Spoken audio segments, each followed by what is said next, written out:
ये वीडियो उन स्टूडेंट्स के लिए है जो केवीएस की तैयारी कर रहे हैं या केवीएस की तैयारी करने के बारे में सोच रहे हैं या केवीएस की तैयारी करना चाहते हैं। लेकिन उससे पहले आप ये वीडियो ज़रूर देखिएगा।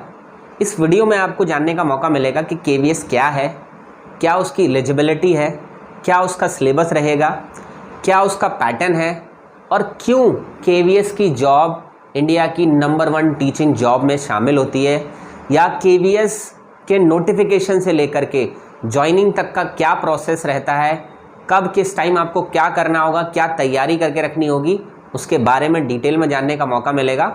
और केवीएस ज्वाइन करने के तुरंत बाद आपको क्या क्या फैसिलिटीज़ मिलती हैं, क्या केवीएस की जॉब ट्रांसफ़र आपके अकॉर्डिंग होता है या आपको समय लगता है ट्रांसफ़र होने में, सब के बारे में, मतलब ये समझ लीजिए केवीएस का कंप्लीट ज्ञान इस पूरी वीडियो के अंदर है। चाहे आप प्रिपरेशन कर रहे हो या प्रिपरेशन के बारे में सोच रहे हो, आज की वीडियो देखने के बाद आपका केवीएस रिलेटेड सारा कन्फ्यूज़न दूर हो जाएगा। तो नमस्कार इंडिया, स्वागत है आप लोगों का टीचर्स कॉलेज के अंदर। मेरा नाम है प्रोफेसर जय। तो चलिए वीडियो को स्टार्ट करते हैं। देखो, सबसे पहले तो एक चीज़ मान लो कि केवीएस इंडिया की नंबर 1 टीचिंग जॉब कही जाती है। बहुत सारे लोग इसको नंबर 1 जॉब इसलिए कहते हैं क्योंकि इसकी क्वालिटी एजुकेशन को लेकर के ये काफ़ी वर्ल्ड फेमस है। ठीक है, सबसे इम्पॉर्टेंट चीज़, मोर देन 1200 इसके स्कूल्स हैं ऑल ओवर इंडिया में, जहाँ पर एक नेशनल लेवल का करिकुलम फॉलो किया जाता है, जहाँ पढ़ाने वाले टीचर्स भी नेशनल लेवल के करिकुलम को फॉलो करते हैं एंड जो बच्चे पढ़ रहे हैं वो सभी सिमिलर टाइप की एजुकेशन को हासिल करते हैं। यहाँ कोई भी ऑल ओवर इंडिया के अंदर जितने भी केवीएस स्कूल हैं उसमें कोई भी डिफरेंस नहीं क्रिएट किया जाता। जैसा कि आपको पता है कि केवीएस एक ट्रांसफरेबल जॉब है। इसमें आपको ऑल ओवर इंडिया के बहुत सारे स्टेट्स के अंदर जाने का मौका मिलता है, वहाँ सर्विस करने का मौका मिलता है, वहाँ के बच्चों को पढ़ाने का मौका मिलता है। अगर आप ट्रैवल करना आपको पसंद है, नई नई चीज़ों को एक्सप्लोर करना आपको पसंद है, अगर आपको डेस्टिनेशंस पर जाना पसंद है, मतलब आप समझ लीजिए आपके लिए एक्सप्लोर करने का सबसे वन ऑफ द बेस्ट अगर कहीं मौका मिलता है तो वो केवीएस का स्कूल है। ठीक है, सो अभी आप ओवरऑल जान चुके होंगे कि केवीएस एक्चुअली में क्या चीज़ है। अब हम बात करते हैं कि केवीएस के अंदर अगर आप जॉब चाहते हैं तो केवीएस अलग अलग पोस्ट के लिए जॉब्स निकालता है। एक टीचिंग और नॉन टीचिंग जॉब्स हर 2 साल के अंदर केवीएस निकालता रहता है और अभी केवीएस इसी मूड में है कि वो जल्द से जल्द आपको वैकेंसी दे करके इन सभी पोस्ट को फिल करना चाहता है, क्योंकि काफ़ी सारे पद अभी केवीएस में खाली चल रहे हैं। ठीक है, अभी कोर्ट के अंदर भी केसेस चल रहे हैं केवीएस को लेकर के, तो उसमें एक डेडलाइन दी हुई है कोर्ट ने कि उनको वैकेंसीज निकालने के लिए उनको अपडेट करना है। तो हो सकता है कि जल्द से जल्द, अभी हम इस वीडियो को बना रहे हैं, इसके कुछ दिनों बाद आपको नोटिफिकेशन की झलक देखने को मिल जाए।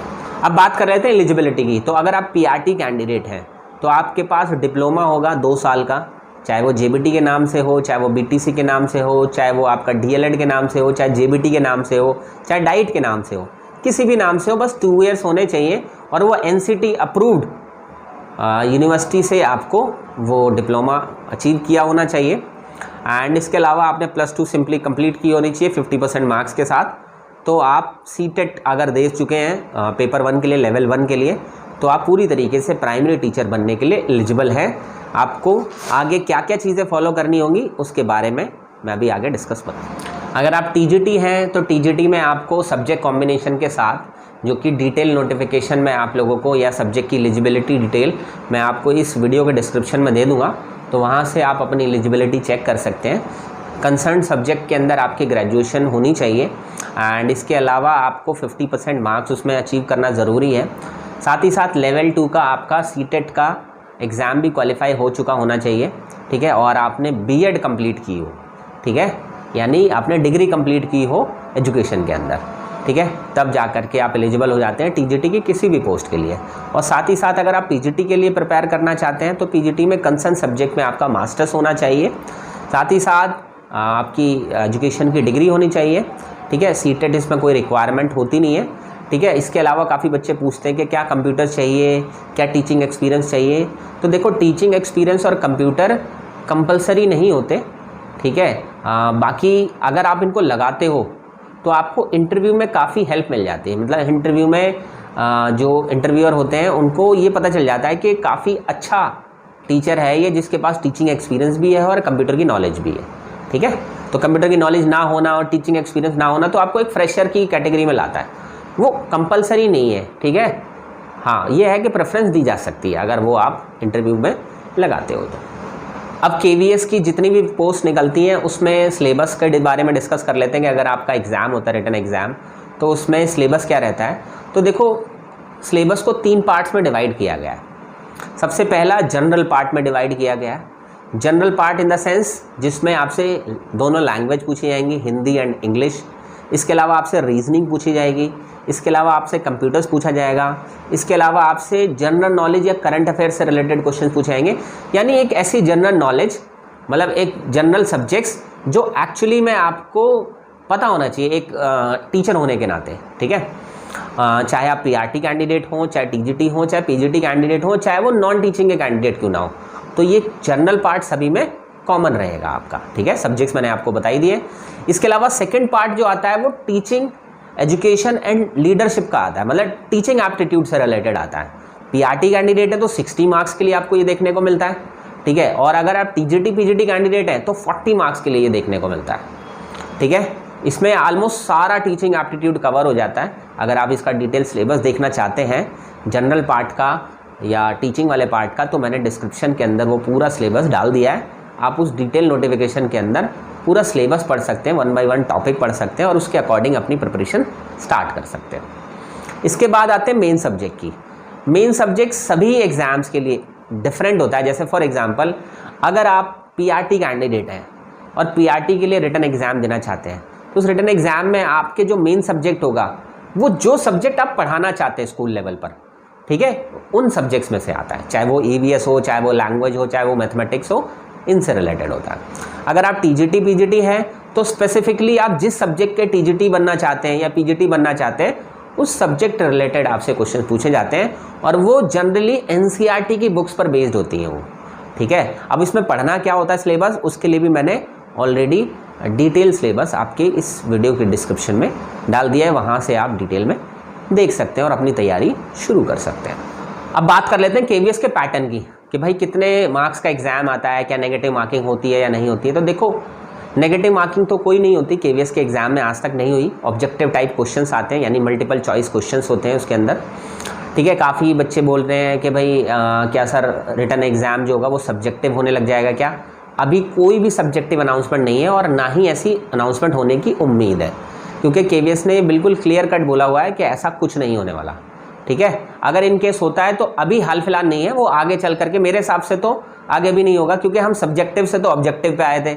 अब ऑब्जेक्टिव से वापस सब्जेक्टिव पे जाएंगे तो बहुत गलत बात हो जाएगी, क्योंकि सब्जेक्टिव को चेक करने में कंपटीशन बीट नहीं किया जा सकता।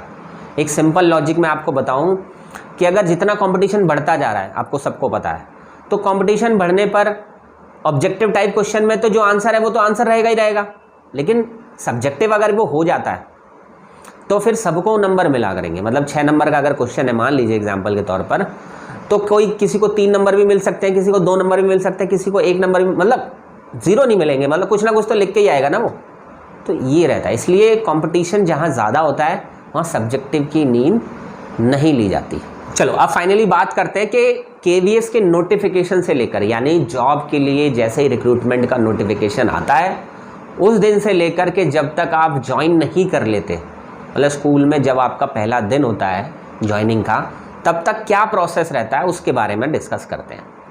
तो सबसे पहले जैसा कि मैंने सबसे पहले पूछा ही आपसे कि नोटिफिकेशन, तो नोटिफिकेशन मतलब एक ऐसा PDF आपके सामने आएगा जो KVS की kvs.nic.in वेबसाइट के ऊपर अपलोड किया जाएगा और उसमें जितनी भी पोस्ट KVS ने निकाली होंगी वो सारी डिटेल में लिखी होंगी, उनकी एलिजिबिलिटी, उनका सिलेबस, उनका pattern, marking scheme, each and everything उसके अंदर डिटेल में बताया गया होगा।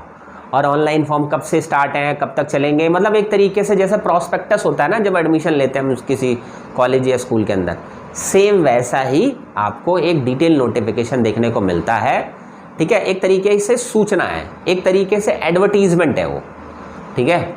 जैसी नोटिफिकेशन मिलता है आपको, नोटिफिकेशन में ये आपके सारे डाउट्स क्लियर हो जाते हैं कि एलिजिबिलिटी क्या है, सिलेबस क्या है, ये सारी चीज़ें, और ये टाइम टू टाइम बदलते रहते हैं, ठीक है। ऐसा नहीं है कि पिछला नोटिफिकेशन और आगे का नोटिफिकेशन सेम होंगे, सिलेबस भी कई बार चेंज हो जाता है, कई बार पैटर्न चेंज हो जाता है, ठीक है, कई बार एलिजिबिलिटी चेंज हो जाती है, ठीक है, तो काफ़ी कुछ चेंज होता रहता है। एग्ज़ाम डेट मैक्सिमम 3 महीने के अंदर नोटिफिकेशन से लेकर के 3 महीने के अंदर नोटिफिकेशन के बाद एग्ज़ाम डेट अनाउंस कर दी जाती है, ठीक है। एग्ज़ाम डेट एग्जाम्पल के तौर पर मान लीजिए अगर सितंबर में कोई भी नोटिफिकेशन आता है केवीएस का, तो सितंबर के बाद अक्टूबर, नवंबर एंड दिसंबर के अंदर आपका एग्ज़ाम होने के चांसेस हो जाते हैं, या नवंबर एंड के अंदर, ठीक है।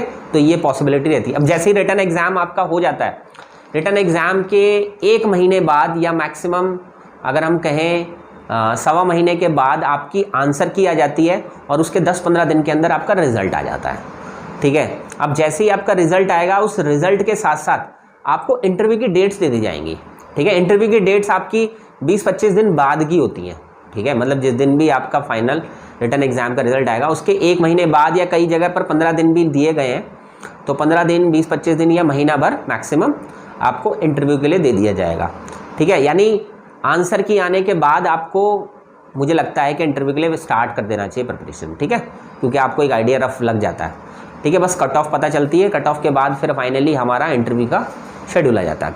अब इंटरव्यू के लिए जब आप जाते हैं तो डॉक्यूमेंट वेरिफिकेशन होती है आपकी, यानी जितने भी एलिजिबिलिटी के डॉक्यूमेंट्स हैं, मतलब जिन चीज़ों से ये पता चलेगा कि आप एलिजिबल हैं, सब ओरिजिनल लेकर के जाने होते हैं आपको, ठीक है। तो सबसे पहले आपका डॉक्यूमेंट वेरिफिकेशन होगा।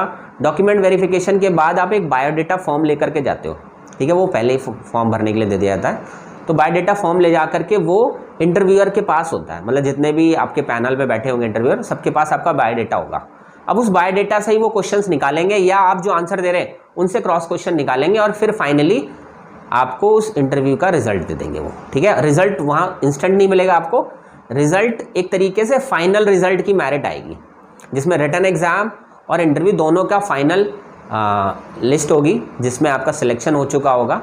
और वो मेरिट लिस्ट के बाद आपको एक पूरा ज्वाइनिंग प्रोसेस के लेटर्स मिलेंगे, जिसमें मेडिकल का कैसे मेडिकल बनवाना है उसका फॉर्मेट मिलेगा, एफिडेविट क्या देना है, ठीक है, आइडेंटिफिकेशन के लिए भी कि गस्टेड ऑफिसर से आइडेंटिफिकेशन देनी है आपको, ठीक है। और जितने भी डॉक्यूमेंट्स आपने अपने डॉक्यूमेंट वेरिफिकेशन में दिखाए थे वो सारे डॉक्यूमेंट्स लेकर मेडिकल बनवाकर वो सारे नेसेसरी फॉर्म्स फिल करके आपको स्कूल पहुंचना होता है। अब आप जैसे स्कूल पहुंचते हैं तो स्कूल के अंदर एक ज्वाइनिंग लेटर लिखवाया जाता है आपसे, ठीक है। अब वो ज्वाइनिंग लेटर जैसे ही आप लिखते हैं उस दिन से, जैसे अगर आप फर्स्ट हाफ में गए तो फर्स्ट हाफ से ज्वाइनिंग हो जाती है आपकी, सेकेंड हाफ में गए मतलब लंच के बाद गए, रिसेस के बाद, तो सेकेंड हाफ में ज्वाइनिंग हो जाती है। वो ज्वाइनिंग उस दिन लिख दी जाएगी और वही डेट से आप ऑफिशियली केवीएस में जॉब करने लग जाते हैं, ठीक है। आई होप आपके हर एक डाउट को क्लियर कर पाया होगा मैं, और शायद जिन बच्चों का मन केवीएस में लगने का है उनको और एक्साइटमेंट हुई होगी मेरी ये सारी बातें सुनकर। तो इन सारी चीज़ों में अगर मैं कोई बात स्किप कर दी हो तो प्लीज़ कमेंट सेक्शन में मुझसे ज़रूर पूछना और मैं उसका जवाब ज़रूर दूंगा आपको, या तो कोई नई वीडियो बना करके या मैं कमेंट सेक्शन के अंदर ही जवाब दे दूंगा। अदरवाइज़ आप चाहें तो मुझसे 9310218363 नंबर पर कॉल या मैसेज भी कर सकते हैं। अब रही बात, आप एक्साइटेड तो हो गए कि केवीएस में आपको लगना है और आप पहले से भी एक्साइटेड थे, कुछ मेरी वीडियो के बाद आपके दिमाग में आया कि नहीं यार मुझे केवीएस में जॉब लगनी है। तो केवीएस में जॉब लगने के 2 तरीके हैं, एक तो सेल्फ स्टडी को पकड़ लो या किसी टीचर का सहारा पकड़ लो, उनके पेड बैच के थ्रू, उनके फ्री बैच के थ्रू, कैसे भी करके। अगर आप सेल्फ स्टडी करना चाहते हैं तो उसके लिए एक अच्छे कंटेंट की ज़रूरत है, तो आप टीचर्स कॉलेज एप्लीकेशन डाउनलोड कर सकते हैं। उसमें आपको फ्री मटेरियल मिल जाएगा जिसमें हर एक सब्जेक्ट के बारे में आपको अच्छे से गाइड किया गया है। और इसी के साथ साथ आप चाहते हैं कि सर मुझे कुछ क्लासेस में हेल्प हो जाए, तो देखो यूट्यूब पे तो हम क्लासेस लाते रहते हैं, लेकिन हमने फ्री बैच भी अनाउंस किया हुआ है टीचर्स कॉलेज एप्लीकेशन पर। वहाँ जा कर के आप पूरे जनरल पार्ट की तैयारी full fledge free of cost कर सकते हैं बिना किसी सिंगल रुपये को पे किए हुए, ठीक है। इसके अलावा टीचिंग वाला पोर्शन है वो आप यूट्यूब पे कवर कर सकते हैं। मैंने यूट्यूब पे काफ़ी क्लासेस ली हैं और मैं अब इवनिंग में यूट्यूब पे कंटिन्यू क्लासेस लेने जा रहा हूँ जो केवीएस रिलेटेड होंगी, टीचिंग एप्टीट्यूड वाली, ठीक है। इसके अलावा अगर आपका मेन सब्जेक्ट है तो मेन सब्जेक्ट तो मुझे लगता है कि ये तो सेल्फ स्टडी से ही करना चाहिए, क्योंकि इसमें कोचिंग लेने का मतलब है अपना टाइम वेस्ट करना, क्योंकि कोचिंग में वो सारी चीज़ें पॉसिबल नहीं होती हैं क्योंकि कंटेंट ज़्यादा होता है इसमें, ठीक है। और बाकी जनरल पार्ट और टीचिंग पार्ट कंटेंट कम होता है, स्कोरिंग ज़्यादा है, मतलब स्कोर ज़्यादा कर सकते हो आप। अगर टीचर के थ्रू पढ़ोगे तो एक्सपर्ट हो जाओगे जल्दी, ठीक है। या इसके अलावा अगर आप चाहते हैं कि नहीं सर मुझे ना आप अपने पेड बैच में ज्वाइन कराइए, मैं आपका पेड बैच ज्वाइन करना चाहता हूँ, तो आप हमारा KVS का मंजिल बैच ज्वाइन कर सकते हैं अगर आप PRT कैंडिडेट हैं। 2999 में आपकी complete general plus teaching plus main subject in तीनों की तैयारी हो जाएगी 2999 के अंदर, जिसकी तैयारी आपकी एग्ज़ाम तक चलेगी, जिसमें कोई बाउंडेशन नहीं है। अगर आप एग्ज़ाम के बाद भी कंटिन्यू करना चाहते हैं तो कर सकते हैं, कोई एक्स्ट्रा रुपये आपको पे नहीं करना पड़ेगा, ठीक है। और 1 सितंबर से हम लोग न्यू बैच भी स्टार्ट कर रहे हैं, जिसमें हम KVS के मंजिल बैच के अंदर, जिसमें PRT कैंडिडेट के लिए है। और अगर आप प्रयास बैच ज्वाइन करना चाहते हो तो TGT PGT कैंडिडेट के जनरल पार्ट प्लस टीचिंग वाले पार्ट को उसमें कवर कराया जाएगा, आप उसको भी ज्वाइन कर सकते हैं। उसकी जो फीस होती है 2499 होती है, जिसमें आपका complete daily live classes, complete video course, complete mock test, previous year papers, paid notes, each and everything. मतलब ये समझ लीजिए पेड क्लासेस लेने के बाद, पेड बैच ज्वाइन करने के बाद आपकी हर एक समस्या का समाधान उसी बैच में करा दिया जाएगा। और इसके अलावा आप फ्री बैच से पढ़ना चाहते हैं तो सिलेक्शन उससे भी होगा, ठीक है। इट डिपेंड्स कि अगर आप फीस अफोर्ड कर सकते हैं तभी आप पेड बैच ज्वाइन कीजिए, और नहीं कर सकते हैं तो हमारे फ्री बैच के साथ जा सकते हैं और फ्री कंटेंट आप डाउनलोड कर सकते हैं, इनसे भी आपका सिलेक्शन हो सकता है। सो आई होप आज की ये वीडियो आपके लिए यूज़फुल रही होगी। मिलूंगा कई नेक्स्ट वीडियो के अंदर, तब तक के लिए all the best, may God bless you.